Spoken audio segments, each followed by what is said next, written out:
Манай орны ашигт малтмалын хамгийн арвин нөөцтэй Баян аймаг бол Өмнө Говь. Баялагын хэмжээгээ дагаад төсвийн хөрөнгөч арвин. Тэгвэл тус аймгийн иргэдийн ахуй амьдралд тулгамдаад байгаа тоосжилт, усны хомсдол, бэлчээрийн дороотол гэд түн буман асуудлууд байна. Аймгийн засаг дарга Бадраа төсвийн мөнгнөөс их хэмжээгээр нь хувьдаа завьсан хэрэгээр авилгатай тэмцэх газар шалгагдж байгаа. Иргэдэд зориулагдах ёстой төсвийн мөнгө эрх мэдэлтний гараар орж хоригдсоор л байна.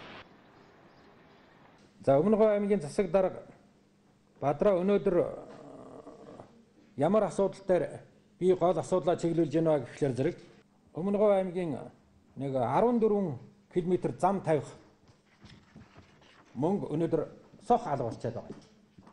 14 тэрбум төгрөг дээр нь нэмээд одоо 180 сая төгрөг жил болж байна. 14 км зам тавигдаагүй 3.8 тэрбум төгрөг нь чалгуулсан. Дээр нь нэмээд 180 сая төгрөг нь чалгуулчихсан.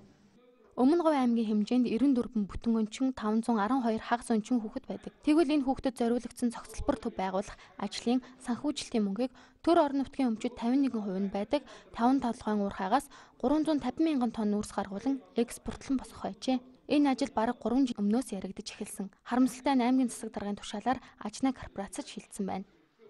Өнөөдөр тэнд төр ямар ч орой байхгүй болсон. Тэгээд би 350 мянган тонн үрсээ худалдаж авах гэж одоо 2007 оноос хойш өнөөдрийг хүртэл би хөөцөлдөж явна. Нутгийн иргэдийн мэдээснээр Өмнө Говь аймгийн засаг дарга Бадраагийн төсөөс дутаасан мөнгө нь түүний хүүгийн Дардан Говь компанид шилжсэн гэж үзэж байна. Учир нь энэ компани 2010 оноос хойш Өмнө Говь аймагт зам барих бүх тендерийн эдийг авсан. Одоогоор авилгатай тэмцэх газарт иргэдийн ирүүлсэн өргөдөл хомдлын дагуу аймаг дүүргийн 10 гаруй засаг дарга нарыг шалгаж байгаа. Бадраа даргын санхүүгийн холбогдлолтой хэрэг анхан шатны шүүхэд шилжээд байгаа юм байна.